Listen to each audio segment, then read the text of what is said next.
alaihi salatu wassalam. Setiap anak dilahirkan dalam keadaan fitrah. Maksudnya apa? Tidak ada dosa sedikit pun, bersih dari dosa. Bersih dari dosa. Maknanya apa? Kalau kita berwuduk dalam keadaan fitrah, kalau amalan tersebut, kalau kita berwuduk dalam keadaan, kalau kita tidur dalam keadaan berwuduk, kemudian kita dimatikan oleh Allah Taala, kalau amalan wuduk tersebut diterima oleh Ta'ala, Allah ampunkan, bersihkan kita dari semua dosa-dosa kita. Siapa yang enggak punya dosa? Semua orang punya dosa. Sesoleh apapun dia, sealim apapun dia, pasti dia buat salah. Sabda Nabi SAW dalam kitab Sahih Ibnu Khuzaimah pada kitab Taubah, kullu bani Adam khata' wa khairul khata'in at-tawwabun. Setiap anak Adam, setiap manusia khata', bersalah. Siapa enggak punya salah? Siapa enggak punya salah? Tapi kalau kita berwudu, kemudian ajal kita sampai pada waktu malam tersebut, insya-Allah mata 'alal fitrah. Sebagaimana Nabi sallallahu alaihi wasallam sabdakan, setiap anak dilahirkan dalam keadaan fitrah, suci, bersih daripada dosa. Tapi kedua ibu bapaknya yang menjadikan dia Yahudi, Nasrani atau Majusi, atau orang-orang yang bersifat Yahudi, Nasrani atau Majusi, maka hendaknya Bapak Ibu sekalian yang mulia kita berwudu.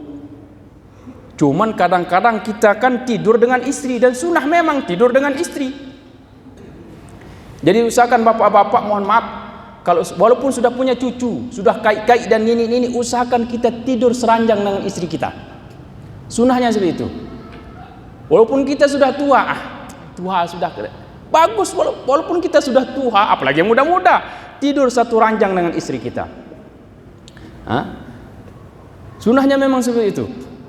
Karena nanti bisa mengamalkan hadis Nabi SAW, kalau istri dia ada nusyuz, tidak ada dia menentang suami, jangan langsung dicerai, atau jangan langsung ditempelin, jangan, ada urutan. Dalam Al-Quran Allah Subhanahu wa ta'ala firmankan, wallati takhafuna nusyuzahunna fa'idhuhunna wahjuruhunna fil madaji' wadribuhunna.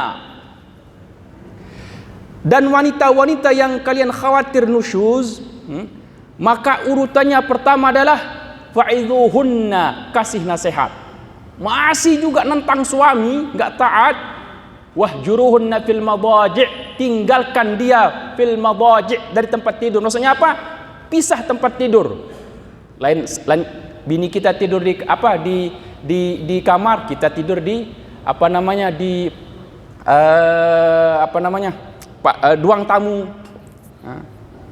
Maka harimakumullah, pisah tempat tidur. Tapi kalau sudah pisah duluan, itu seolah-olah seperti orang sedang berkelahi.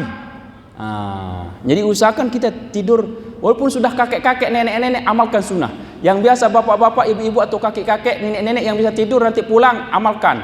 Ujar ustaz tadi pengajian kita, ngamalkan sunnah. Kita tidur sama-sama. Ada keutamaannya, banyak keutamaannya, terutama yang bisa anak banyak. Itu paham sendirilah, ada hikmahnya, nggak bisa dijelaskan di sini, panjang lebar hikmahnya. Tapi kalau biasa bapak-bapak tidur mulai sejak menikah tuh memang dengan istri terus, itu insyaallah aman. Jadi untuk buat apa istilahnya itu pelawak atau sinetron apa itu harimakumullah mudah. Kalau kita biasa bapak-bapak pisah tempat tidur, nanti tiba-tiba kita sekamar dengan istri kita, anak kita yang nanya, "Bah, kenapa pian guring di wadah mama?" Nah, ada pertanyaan di situ. Baik, ini kita tidur bersama. Kemudian harimakumullah, tadi kan berwudu. Kalau bersentuhan dengan istri kita bagaimana? Kan batal. Dalam mazhab Imam Syafi'i, laki-laki dan wanita yang tidak boleh dinikahi, kalau bersentuhan kulitnya bi ghairi hail, tanpa ada pembatas, tidak batal wudunya. Tapi wanita yang boleh dinikahi, kalau bersentuhan kulit laki-laki dengan perempuan tanpa ada batas, maka harimakumullah, yang kedua-duanya atau salah satu di antara kedua-duanya sudah baligh dan balighah, bersentuhan kulitnya, batal wudunya. Kecuali kalau memang kita salaman dengan anak-anak, dia belum balighah. Dalam mazhab Imam Syafi'i, dalam kitab disebutkan wanita paling cepat dia balighah umur 9 tahun. Jadi kalau ada anak-anak di atas 10 tahun berubah sudah bentuk fisiknya, hati-hati. Kalau dia cium tangan kita tanpa ada pembatas, batal wuduk kita kalau dia sudah balighah. Maka ini dikaji dalam mazhab Imam Syafi'i, dan beliau mengatakan paling cepat wanita itu dan laki-laki termasuk umur 9 tahun. Kemudian harimakumullah umur 9 tahun. Jadi disitulah ada maksud hadis Nabi SAW, kalau anak kita sudah umur 10 tahun tidak mau mengerjakan solat, pukul. Kenapa? Dikhawatirkan anak kita sudah balighah. Pukul. Muru auladakum bis salati wa hum abna 7 sinin wadribuhum alaihi wa hum abna 10 sinin. Atau kama qala alaihi salatu wassalam. Suruhlah anak kalian untuk mengerjakan solat ketika mereka berumur 70 tahun. Mohon maaf. 70 tahun ketuaan, parak mati sudah. Wa hum abna 7 sinin, 7 tahun. Wadribuhum alaihi. Pukul. Pukul mereka apabila mereka tidak mau mengerjakan solat ketika mereka umur 10 tahun. Maka harimakumullah, jadi kalau jadi berfikih masuknya nih panjang, pokoknya batal. Laki-laki termasuk istri kita kalau bersentuhan tangan batal. Terus bagaimana caranya? Kan ada perintah untuk berwudu sebelum tidur, sedangkan kita ada perintah juga untuk tidur bersama istri kita. Kalau bersentuhan tangan bagaimana? Kalau masuk suatu bab ke dalam bab masyaqqah, maka ulama mazhab kita Imam Syafi'i berpendapat fala ba'sa bih, tidak masalah, no problem, qoibat nehihe ma fihi mushkilah, tidak ada masalah untuk taklid kepada pendapat mazhab imam yang lain. Tapi para ulama mazhab Imam Syafi'i mengarahkan agar kita taklid kepada mazhab Imam Malik, karena Imam Malik adalah gurunya Imam Syafi'i dan perbedaannya tidak terlalu jauh. Maka kalau kita pergi umrah, kan itu pergi umrah itu harimakumullah, rukun umrah, rukun haji, tawaf ifadah, rukun haji, tawaf juga ketika umrah itu juga rukun. Syarat sah tawaf adalah bersih dari hadas besar dan hadas kecil. Maknanya apa? Orang yang tawaf harus ada wudu. Kalau nggak ada wudu, nggak sah tawafnya. Sedangkan bagaimana kita mazhab Imam Syafi'i? Di situ kan orang tawaf berkumpul laki-laki dengan perempuan. Jadi nggak bisa dielakkan bersentuhan kulit laki-laki dengan perempuan. Maka masuklah bab ini ke dalam bab masyaqqah, sulit dalam keadaan kesulitan, susah untuk dihindari.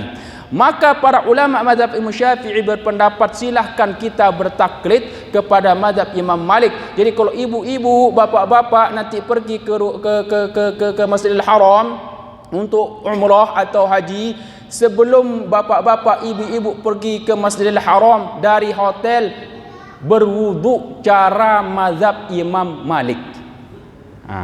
Jadi bukan akan ikut saja Imam Malik, tapi berwudu cara mazhab Imam Malik. Imam Malik harimakumullah, gurunya Imam Syafi'i, beliau berpendapat kalau bersentuhan kulit laki-laki dengan perempuan yang boleh dinikahi, yang sudah baligh kedua-duanya, baligh dan balighah, tidak batal. Dengan syarat tanpa syahwat. Tapi kalau bersentuhan ada syahwat, batal. Kalau mazhab Imam Syafi'i, bersentuhan kulit laki-laki dengan perempuan dengan seterusnya urutannya tadi itu, syahwatkah? Enggak ada syahwatkah? Tetap batal. Imam Maliki ada syahwat saja baru batal. Enggak ada syahwat enggak batal. Mazhab Hanafi, kita ciuman dengan bini kita enggak apa-apa. Habis itu tawaf salat, enggak apa salah. Enggak batal wudu kita. Cuma kita kan mazhab Imam Syafi'i, terus bagaimana caranya? Maka tidak masalah kita bertaklid kepada mazhab Imam Malik. Cuman jangan hanya taklid saja, tapi kita berwudu juga cara mazhab Imam Malik. Yang sunnah dalam mazhab Imam Syafi'i wajib dalam mazhab Imam Malik. Sunnah dalam mazhab Imam Syafi'i apa harimakumullah? Disapu semua kepala. Sunnah. Kalau mazhab Imam Malik, kalau sapu sedikit sana, sedikit saja di ujung itu harimakumullah, enggak sah, harus semua. Maka semua disapu. Kemudian ad-dalku, digosok. Anggota yang wajib dibasuh, wajah, tangan. Jadi enggak cukup misalkan dibuka keran, kita walaupun basah. Dalam mazhab Imam Syafi'i walaupun enggak digosok asalkan basah sah. Tapi dalam mazhab Imam Malik kalau enggak digosok tidak sah. Itu saja bedanya. Kepala dengan digosok sudah. Dan yang membatalkan juga sama, kecuali tadi itu. Kalau syahwat batal, enggak syahwat enggak batal.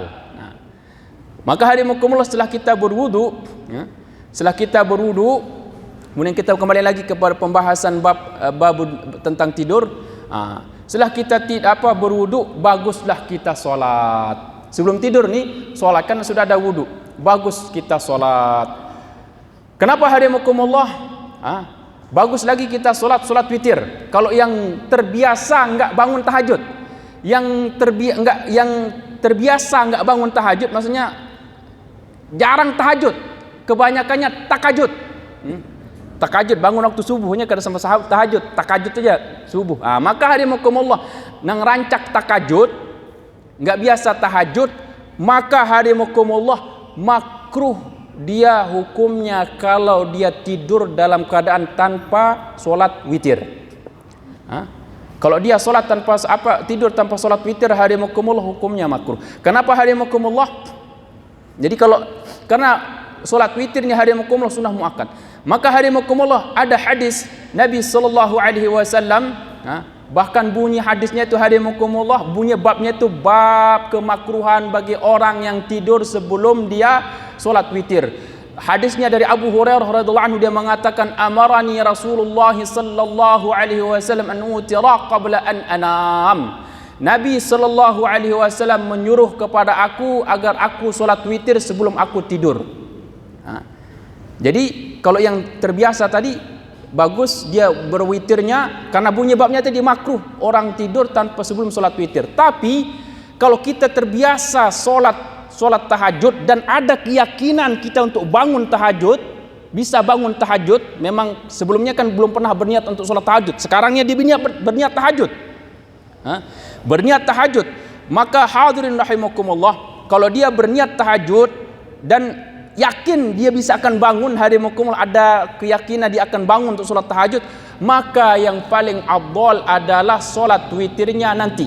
Sesudah solat tahajud, solat malam baru diakhiri dengan solat witir.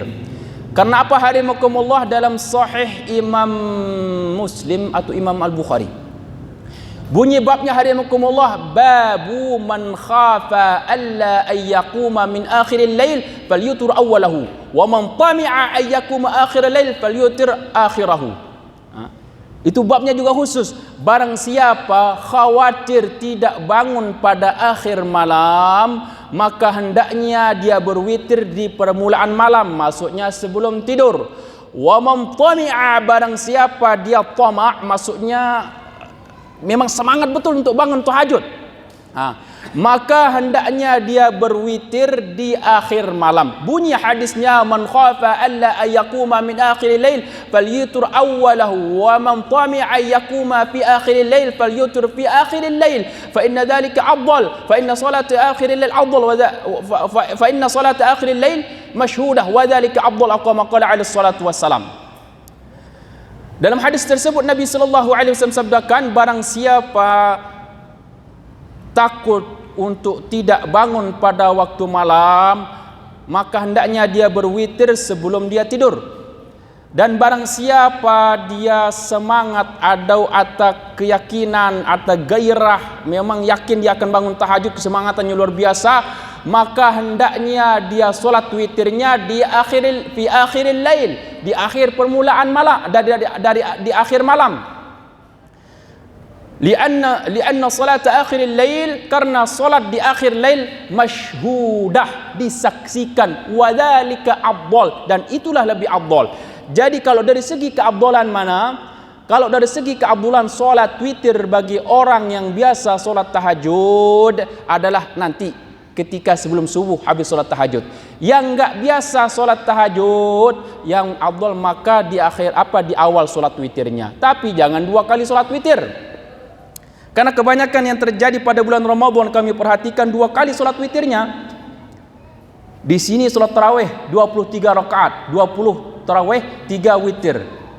Panitia masjid mengiklankan, bapak-bapak, ibu-ibu, nanti jam 2 malam ada qiyamul lail, diharapkan kehadirannya. hadir. Solat tasbih, solat tahajud, bla bla bla bla, diakhiri dengan solat witir. Nah, 2 kali witirnya. Tadi berwitir sudah. Nanti waktu malam berwitir lagi. Ini 2 kali witir namanya. Ini yang dilarang oleh Nabi sallallahu alaihi wasallam dalam kitab Sahih Ibnu Khuzaimah. Imam Ibnu Khuzaimah telah meriwayatkan dalam kitab sahihnya Sahih Ibnu Khuzaimah pada babuz zajri ayyutiral musalli fi lailatil wahidah marratain. Bab larangan untuk orang yang solat witir dalam satu malam 2 kali. Babnya khusus. Bunyi hadisnya Nabi sallallahu alaihi wasallam sabdakan, la witrani fi lailatin. La witrani fi lailatin. Tidak ada 2 witir dalam satu malam. Kalau sudah berwitir tadi, ya sudah, jangan ikut witir waktu malam nanti. Ikut solat tahajud, ikut solat tasbih, ikut solat bla bla bla bla bla. Waktu giliran solat witir sudah kita jangan ikut. Karena apa? Dilarang oleh Nabi sallallahu alaihi wasallam. Tapi kalau kita tadi belum solat witir, ya nanti kita solat witir di akhirnya. Itu yang dibuat di Masjidil Haram dan Masjid Nabawi. Alhamdulillah kami 5 tahun solat tarawihnya di Masjidil Haram dan Masjid Nabawi. Hari pertama, malam pertama bulan Ramadan sampai malam ke-20 bulan Ramadan di Masjidil Haram dan Masjid Nabawi, solat witirnya solat tarawihnya 23 rakaat. 20 rakaat solat tarawih, 3 rakaat witir.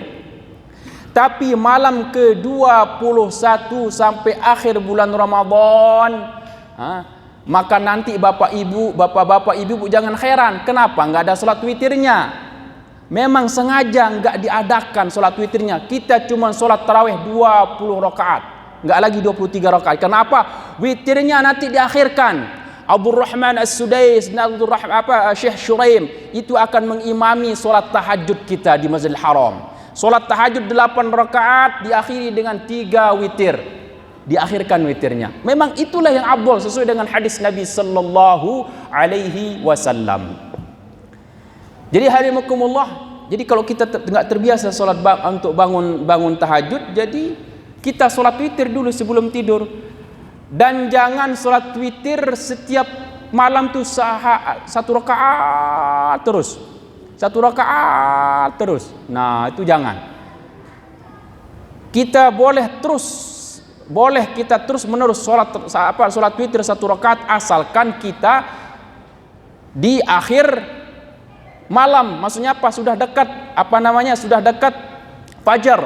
Maka Nabi sallallahu alaihi wasallam sabdakan, salatul lail masna masna wa idza ra'aita anna subha yudrikuk fawaitur biwahid atau kama qala alaihi salatu wassalam. Dalam hadis sahih Muslim, situ ada bab hadisnya, salatul lail masna masna. Salat malam itu 2 rakaat.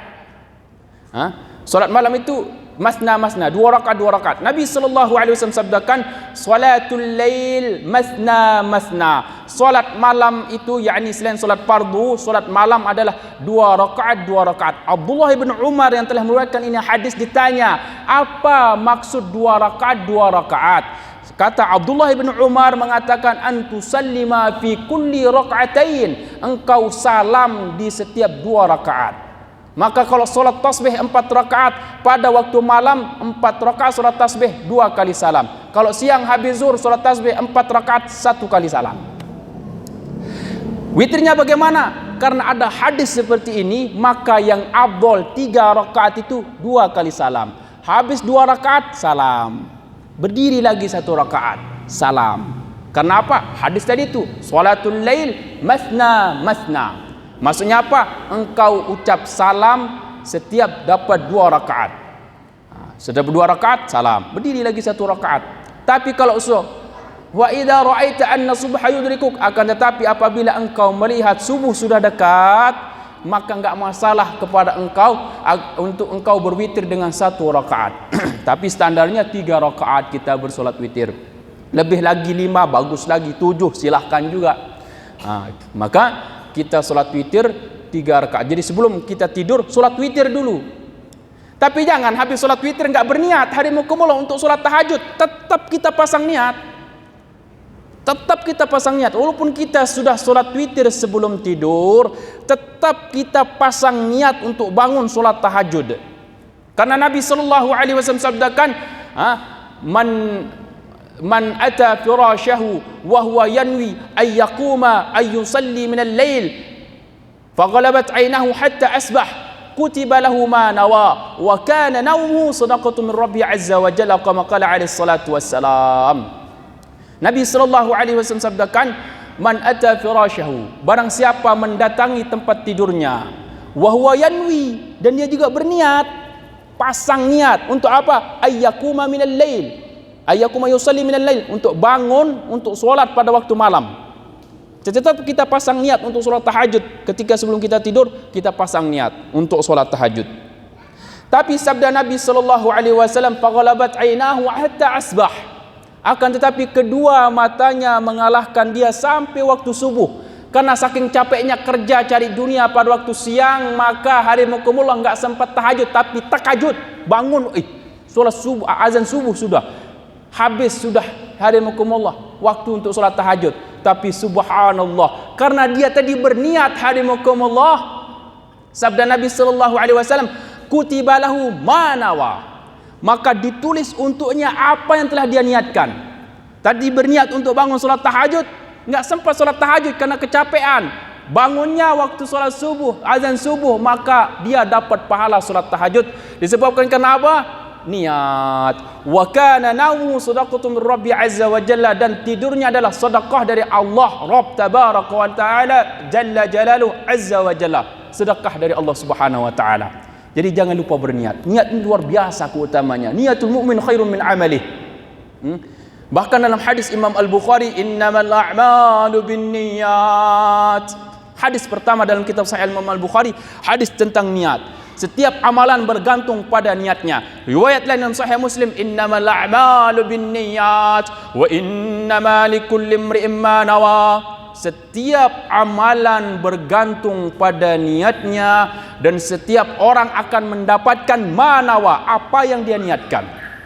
Jadi sebelum kita tidur, walaupun kita juga sudah solat tahajud tadi harimukumullah, solat witir, tetap kita pasang niat untuk solat tahajud. Terbangun kita, silahkan bangun untuk solat tahajud, tapi enggak perlu lagi witir. Kenapa? Sudah kita witir sebelum tidur. Kemudian hadirin rahimakumullah, setelah kita buat amalan seperti tadi itu, solat witir, ada itu amalan sebelum tidur.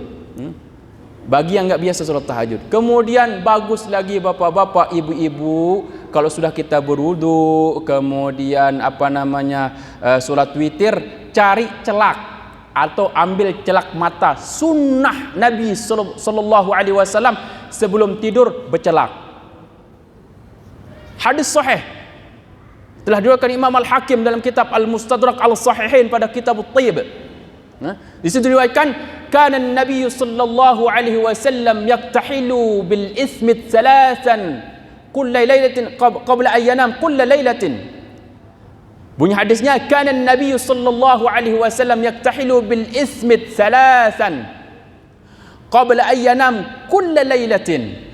Adalah Nabi sallallahu alaihi wasallam bercelak dengan batu ismit 3 kali goresan setiap mata, qabla ayyanam, sebelum tidur, kulla lailatin, setiap malam. Dalam hadis Imam Al-Hakim, setiap malam Nabi sallallahu alaihi wasallam bercelak mata.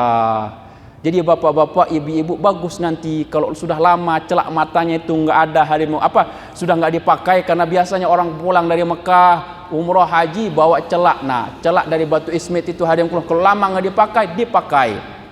Kalau ada kelebihan sedikit, mungkin banyak stok bapak, boleh kasihkan ke saya, karena habis stoknya di rumah. Dan yang sunnahnya adalah batu lah. Kita bercelak tuh, cuman ibu-ibunya kebalik. Ibu-ibu ini ketujuh bercelak, cuman sunnahnya kebalik. Ketika mau kondangan, saruan hanya setengah jam kita menunggu di luar dari hadimukumullah, enggak keluar bini kita nih. Sekalinya apa? Shadow. Maka hadimukumullah, jadi yang disunahkan, bapak-bapak kadang-kadang enggak mau bercelak. Kenapa? Aduh Ustaz, kita kan laki-laki kalau bercelak lagi gimana? Takut dibilang hadimukumullah, takut dibilang bencong. Enggak usah kita takut dibilang bencong hadimukumullah. Celak itu bukan untuk orang bencong. Celak itu bukan untuk orang laki-laki, orang perempuan saja, tapi laki-laki dan perempuan. Nabi sallallahu alaihi wasallam dalam kitab-kitab syair maulud disebutkan, dalam syair-syair maulud disebutkan hadis wulida sallallahu alaihi wasallam maqhulah. Dan Nabi sallallahu alaihi wasallam lahir dalam keadaan maqhulah. Bercelak sudah, makhtunan. Sudah berkhitan, maqtu'as surrati, dan sudah dipotong tali pusatnya. Jadi hadimukumullah, jadi kita bercelak sebelum tidur dengan menggunakan batu ismit. Yang sunnahnya adalah batu ismit, bercelak sebelum tidur. Bapak-bapak, ibu-ibu, jadi sebelum tidur habis berwuduk solat, nah sebelum kita tidur kita bercelak. Tapi yang sunnahnya, karena Nabi sallallahu alaihi wasallam sabdakan dalam bab yang sama, kitab yang sama, dalam kitab hadis Imam Al-Hakim, Nabi sallallahu alaihi wasallam sabdakan, inna khaira iktihalikumul ismid fa innahu yajlul basar wa yumbitu asy-sya'r atau kama qala alaihi salatu wassalam. Nabi sallallahu alaihi wasallam sabdakan, sesungguhnya celak yang terbaik untuk kalian adalah dari batu ismid. Kenapa? Sabda Nabi sallallahu alaihi wasallam dalam hadis tersebut, karena dengan batu ismid dapat menjernihkan pandangan mata kita. Jadi coba saja bapak-bapak, ibu-ibu yang sering sakit mata, amalkan sunnah bercelak sebelum tidur. Subhanallah, akan bapak-bapak lihat nanti keutamaannya. Pertama, menyenangkan Allah dan Rasulnya. Kenapa? Sunnah Nabi sallallahu alaihi wasallam, dapat pahala. Yang berikutnya, mata kita sembuh dari penyakit. Dan sunnahnya juga jangan salah. Jadi sunnah bercelak itu hadimukumullah kanan terlebih dahulu, dan bukan di bawah bulu mata, tapi di atas bulu mata bercelak. Jadi kalau bapak-bapak, ibu-ibu yang sering sakit mata, berair matanya atau agak buram-buram penglihatannya hadimukumullah, bagus bercelak sebelum tidur, dan celaknya itu biarkan bubuk-bubuk ismit itu hadimukumullah masuk ke dalam mata, kelopak mata kita. Maka bagaimana caranya biar masuk? Ya bercelak di atas bulu mata. Kalau normalnya itu tekan, diikat, direndamkan ini, tarik pelan-pelan. Nah, jadi di atasnya kena, bawahnya kena. Kanan terlebih dahulu 3 kali. 3 kali kanan, 3 kali kiri. Dalam hadis Imam Al-Hakim tadi 3 kali Nabi sallallahu alaihi wasallam bercelak. Coba saja hadimukumullah, karena ulun sering praktik juga ketika mata agak kadang-kadang perih, pedih, berair, bercelak. Subhanallah, pagi-pagi kita buka di bawah sini seperti benang, kita tarik. Masya Allah. Pertama dapat sunnah, yang kedua insyaallah sembuh penyakit kita hari ini. Dan batu ismit, jangan salah, batu ismit. Kalau bapak-bapak, ibu-ibu pergi ke Mekah dan Madinah, ada yang jual korma, ada yang seperti batu tuh. Itu batu bukan batu akik untuk digosok sebagai cincin, bukan. Itu batu ismit, dijual per on. Memang mahal, itu yang ditumbuk. Kalau yang di Indonesia nih kebanyakan kalau yang kental-kental itu berarti sudah campuran. Apalagi yang punya ibu-ibu yang kondangan pakai spidol. Lah, spidol itu bukan ismit hadimukumullah, pakai spidol. Nah, kadang sampai ke sini hadimukumullah. Nah, maka hadimukumullah, itu yang sunnahnya adalah sunnah batunya, batu ismit, itu yang kita pakai. Jadi banyak di Indonesia sekarang sudah banyak yang jual yang bubuk. Ciri-ciri batu ismit, bubuk hitam, ada putih-putihnya, jernih putih-putih. Nah, itu namanya batu ismit. Sudah banyak di Indonesia dijual dalam keadaan yang bubuk. Yang bubuk kita pakai. Tapi kalau yang kental itu biasanya sudah ada campurannya. Jadi sebelum kita tidur, kita memakai celak terlebih dahulu dengan menggunakan batu ismit. Karena Nabi sallallahu alaihi wasallam sabdakan, sesungguhnya celak yang terbaik untuk kalian adalah batu ismit, karena dengan batu ismit tersebut dapat menjelaskan, menerangkan pandangan mata kita. Istiqomah saja mengamalkan, insyaallah nanti hadimukumullah yang kabur nggak perlu lagi pakai kacamata, asalkan istiqomah setiap malam. Cuman kita kadang-kadang hadimukumullah bercelaknya itu ketika akan dibawa ke kuburan saja baru dikasih celak. Kan kalau bisa kita beli paket kematian tuh, kafan macam-macam, di situ ada celaknya juga. Dicelakkan. Memang sunnah kalau kita mau meninggal dunia dicelak. Sebelum masuk ke kuburan bercelak. Anak kita baru lahir, sunnahnya dicelak juga. Anak kita lahir dicelak matanya. Mau meninggal, siapa saja mau meninggal juga dicelak matanya. Waktu sholat isya sampai. Maka hadimukumullah, baik, ini persiapan tidur, belum tidurnya lagi. Baru bercelak kan. Setelah kita sholat witir, bercelak, maka hadimukumullah, barulah kan bab menutup bejana sudah dua minggu lalu yang kita sampaikan. Nah, kalau sudah selesai urusan-urusan yang tercelak, sudah solat, sudah baca Quran, sudah, nah baru sekarang kita mendekat ke tempat tidur kita. Mendekat ke tempat tidur kita, hadimakumullah. Kemudian nah ini baru mulai tidurnya. Apa yang kita buat? Masih ada panjang lagi, hadimakumullah. Apa yang kita buat, hadimakumullah? Nabi sallallahu alaihi wasallam sabdakan dalam hadis yang sahih, "Idza ataita maj'aka fanfudh firashaka bidakhilati izari fa innahu la yadri." Mohon maaf, afwan. Bunyi hadisnya, "Man ata firashahu falyanfudh bidakhilati izarihi falyanfudh firashahu bidakhilati izarihi fa innahu la yadri ma khalafahu alaih." Apabila salah seorang di antara kalian mendatangi tempat tidurnya, maka hendaknya dia dikibas dulu. Tempat tidur kita dikibas 3 kali. Dalam artian salasan, 3 kali dikibas. Dikibas dulu, jangan langsung guring. Biasanya gitu kan, kasur kita langsung berebah. Itu sunnahnya dikibas dulu 3 kali. Baca Bismillahirrahmanirrahim, Bismillahirrahmanirrahim. Kenapa? Sabda Nabi sallallahu alaihi wasallam, dia tidak mengetahui apa yang menggantikan dia ketika di situ. Walaupun kita terbangun waktu malam ke WC, balik dari WC mau tidur lagi, sebelum tidur dikibas 3 kali. Karena kita nggak tahu apa yang berlaku di tempat tidur kita. Mungkin jin tidur di situ, hadimakumullah. Kita langsung tidur di situ tanpa permisi, tanpa mengkibas, maka jadilah orang kerasukan. Yang sering kerasukan tiba-tiba tidur kan. Salah satunya tidak mengamalkan sunnah Nabi Muhammad sallallahu alaihi wasallam. Dikibas dengan kain sarung. Bagusnya kain sarung kita. Kalau nggak ada kain sarung, ya kain sajalah. Jangan pakai pedang, pergi pakai kain sarung. Bismillahirrahmanirrahim. Bismillahirrahmanirrahim. Bismillahirrahmanirrahim. Sehingga jin-jin itu, hadimakumullah, menyingkir. Dan juga termasuk semut juga bisa kita singkirkan. Karena membunuh semut, hadimakumullah, enggak boleh dalam hadis. Cuma kadang-kadang kita semut dibunuh, hadimakumullah. Dalam hadis Sahih Ibnu Hibban, hadis Sahih Ibnu Hibban, bunyi hadisnya, nahan Nabi sallallahu alaihi wasallam anil qatl arba'at min ad-dawab, an-namlah wan-nahlah wal-hudhud was-surat. 4 jenis binatang tidak boleh dibunuh dalam hadis Sahih Ibnu Hibban. Kita dilarang untuk membunuh 4 jenis binatang oleh Nabi sallallahu alaihi wasallam. Pertama adalah an-nahlah, lebah, jangan dibunuh. Silahkan ambil madunya, tapi jangan ditembak pakai api itu lebahnya sampai mati berjatuhan. Kemudian an-nahlah, kemudian an-namlah, semut, jangan ditembak. Kalau semut tersebut, hadimakumullah, sudah gini-ginikan saja biar berhenti pergi, jangan ditembak, jangan disemprot. Karena apa? Membunuh semut tidak boleh. Wallahu a'lam bissawab. Wa sallallahu ala sayyidina Muhammad wa ala alihi wa sahbihi ajma'in. Nanti kita lanjutkan bapak-bapak. Karena keutamaan juga saja banyak, masih saya belum selesai. Saya kira mau selesai, temun enggak selesai juga. Maka hadimakumullah, nanti umur panjang lagi kita lanjutkan lagi tentang ini. Mau goreng lagi, belum goreng lagi, handak goreng, amalan gorengnya.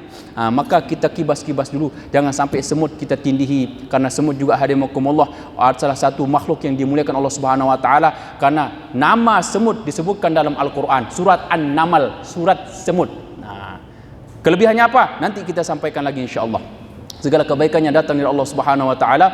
Mohon maaf apabila ada kekurangan dan kesalahannya. Mudah-mudahan Allah Subhanahu wa taala memberikan kepahaman kepada kita semua, dan mudah-mudahan Allah Subhanahu wa taala memberikan kekuatan kepada kita untuk mengamalkan ilmu yang sudah Allah berikan kepada kita. Mudah-mudahan Allah Subhanahu wa taala menerima semua amalan-amalan yang sudah kita buat, dan mudah-mudahan Allah Subhanahu wa taala mengampuni dosa-dosa kita, dan mudah-mudahan Allah Subhanahu wa taala mematikan kita dalam keadaan husnul khatimah, terselamat daripada azab kubur, azab api neraka. Ala hadhihi niyyah wa likulli niyyatin salihah. Al-Fatihah.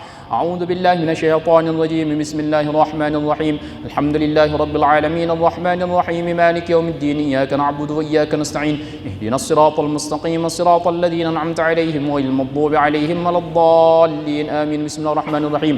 الحمد لله رب العالمين والصلاة والسلام على نبينا محمد وعلى آله وصحبه أجمعين. اللهم إنا نسألك علما نافعا ورزقا واسعا وعملا متقبلا. اللهم إنا نعوذ بك من علم لا ينفع ومن قلب لا يخشع ومن نفس لا تشبع ومن دعوة لا يستجاب لها. ربنا آتنا في الدنيا حسنة وفي الآخرة حسنة وقنا عذاب النار. وصلى الله على سيدنا محمد وعلى آله وصحبه أجمعين بفضل سبحان ربك رب العزة عما يصفون وسلام على المرسلين والحمد لله رب العالمين. سبحانك اللهم وبحمدك